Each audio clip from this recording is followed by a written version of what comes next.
Welcome back to Bargaining and War. In this lecture, we are going to conclude our exploration on endogenous power shifts. To recap what we did last time, we have now solved for everything that's going to happen in the subgame once B has chosen a future distribution of power P. Specifically, if P is very small, meaning A has very little power and B has lots of it, then A fights a preventive war. And if it's anything bigger than that, we're going to have peace, where if P is in a middle region, A will take everything for itself in the first stage before making concessions in the second stage. And if P is going to be very close to P prime, then A will not take everything in the first stage. It will just take something and leave a small concession for B, and then make a deeper concession in the second stage. All we need to do to solve this game is to figure out what is the value of P that maximizes B's utility function. So to do that, what we should figure out is what does B's utility look like for each of these parameter spaces. And then once we've done that, we can start trying to make some sort of conclusion about which of the values of P is the maximum for B's utility function. Okay, so for one of these parameter regions, calculating B's utility is actually very straightforward. That's the war region. Why is that? Well, here A is fighting a preventive war, and so B is just getting its war payoff from that first stage. And in particular, it is receiving 1 minus P prime minus CB divided by 1 minus delta. You'll note that for this region, B's utility is not a function of P. That's because we're having a preventive war be fought, and so B is never actually accessing that future power. The utility is just a function of the current distribution of power, P prime. That's actually helpful because if we don't have something that is a function of P, the utility is flat in this region, and so we can compare a single value to other values to see if maybe B wants to put a P value in this region or would prefer putting the P value elsewhere. In the middle region, we have a relatively simple payoff here as well, due to the fact that B is receiving no concession in the first stage. Remember that B's utility for the first stage is 1 minus x1, but when we have x1 set to 1, that's just canceling that term out. And instead, we have B's utility being what it's going to be getting in the future, which is 1 minus P minus CB divided by 1 minus delta.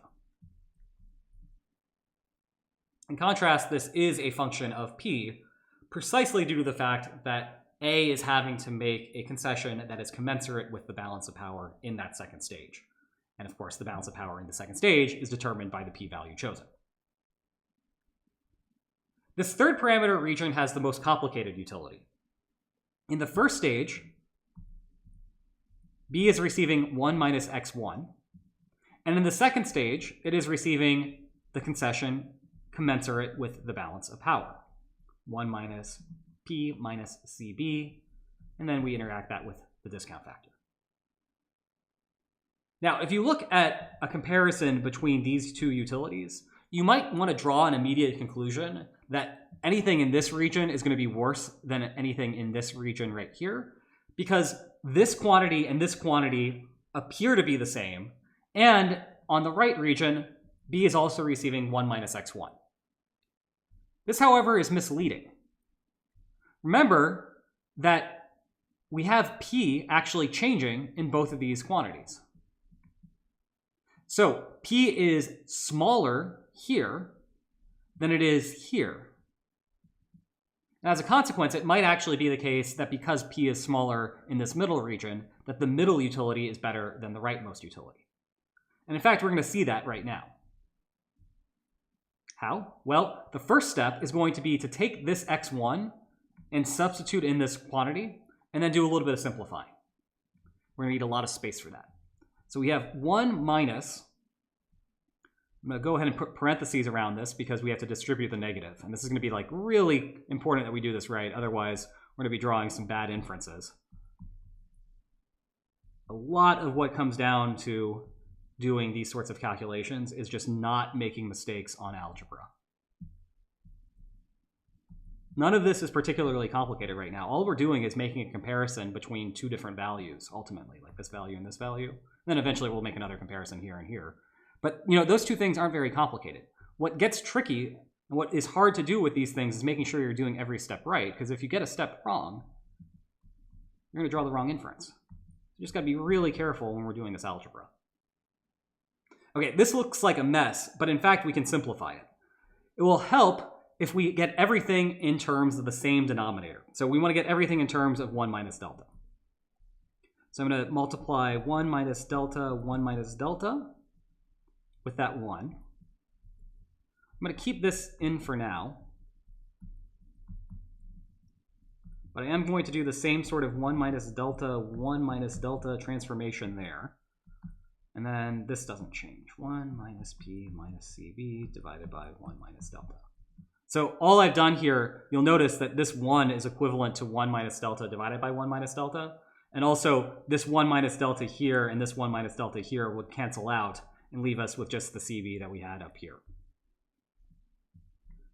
Okay, now to get a little bit better going on this, let's go ahead and distribute this negative sign. 1 minus delta. And then what do we have? Well, we have a negative p prime plus a delta p, all individually laid out there. Then what do we have? Well, this negative is distributed here. So we're going to have a minus cb divided by 1 minus delta. And then we have a negative being distributed twice. So we have two negatives, which means we have a plus delta cb divided by 1 minus delta. And then here, let's go ahead and distribute this delta all the way through. So we have a plus delta minus delta p minus delta cb divided by 1 minus delta. And because all of these things are in the same denominator of 1 minus delta, if we have any like terms, we can cancel them out. So what do we have? We do have some like terms, in fact. We have a negative delta here and a positive delta there. We have a positive delta CB and a negative delta CB, so those cancel out. We have a positive delta P and a negative delta P, so those cancel out. And what we're left is just 1 minus P prime minus CB divided by 1 minus delta. That is what the utility is for the rightmost region. Let's go back here and actually replace that. So this quantity right here, after we substitute in the correct x1, is equal to 1 minus P prime minus CB divided by 1 minus delta. Do you see something interesting here? There's something that's unexpected that just happened.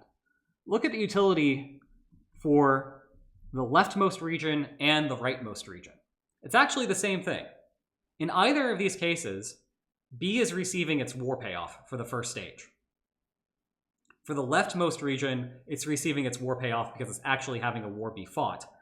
In the right region, this is a little bit more subtle. What's going on here is that there's a very small shift in the distribution of power. And so the way A is manipulating things is it's making B just indifferent between accepting the deal and not accepting the deal. And if it's just indifferent between accepting the deal and not accepting the deal, then of course B is receiving its war payoff. So those two things are the same. And perhaps most importantly here, neither of them, again, are a function of the value of P. So really, all we need to do is figure out what value of P maximizes B's utility within the middle region here. And then once we've done that, we can compare that quantity to either of these two values, because they're the same thing.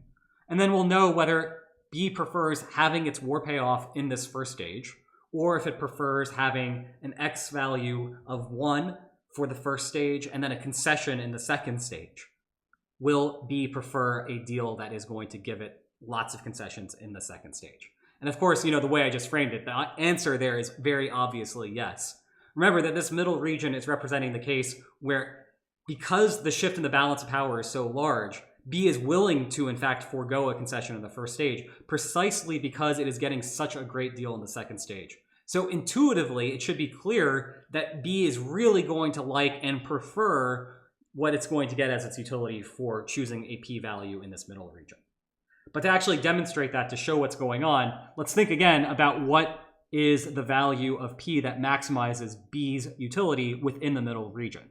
Well, if we look at the utility function itself, you see that we have this negative P in the numerator. So what that means is that the larger P is, the smaller B's utility is. Or equivalently, the smaller P is, the larger B's utility is. So if you think about what that means, it can't be the case that B's utility within this region is maximized here, because it could instead make P equal to this, some slightly smaller value. It's still going to be the case that A demands everything for the first stage, and B gets concessions into the second stage. The difference, though, is that the concessions that B is going to receive in the second stage are larger, because A has less power when we have this distribution here than this distribution here. If A has less power, that means B is getting more stuff. But it can't be the case that any of these values is optimal, because we could keep going something smaller and smaller and smaller until we reach the cut point of 1 minus CB minus the value 1 minus P prime plus CA divided by delta. So the real question now is to figure out whether B prefers choosing this quantity right here to choosing either of the other two sets of values that result in either war or peace under these circumstances. So what we need to do is compare this quantity to this quantity and see which one is larger, with the caveat that we are now substituting P as the cut point. And as a quick technical note here, it could be the case that we have A being indifferent between accepting and rejecting, or in other words, fighting a preventive war or not fighting a preventive war in the first stage. That is actually true at this cut point right here. We're just going to assume that A chooses not to fight a preventive war under those circumstances. This is a very similar assumption to what we've made with the ultimatum game before. In fact, there aren't going to be any other equilibria where A is fighting with any positive probability when indifferent. So actually making this assumption isn't doing anything for the equilibrium that we couldn't actually derive more formally if we went through every single possibility. It's just a lot simpler and cleaner if we just start off by assuming that they're going to not fight a preventive war when indifferent. Okay, so what we need to do is compare. I'm going to make some space here so we can do this and we can actually see what's going on. Just delete a lot of things. Okay, now that we've done that, let us compare delta 1 minus P minus CB divided by 1 minus delta to 1 minus P prime minus CB divided by 1 minus delta. And I've put greater than there because we are assuming that because B is actually extracting something out of A, that B is going to prefer this to having a war be fought against it under the most unfavorable terms to B. Tricky thing, though, of course, is that we need to substitute P equal to the cut point. I'm going to do this with some parentheses here because we got to be really careful once again with the parentheses. None of this math is too complicated, but if we are not careful, we will perhaps forget to flip a negative sign, and if we do that, then we might very well get the wrong conclusion.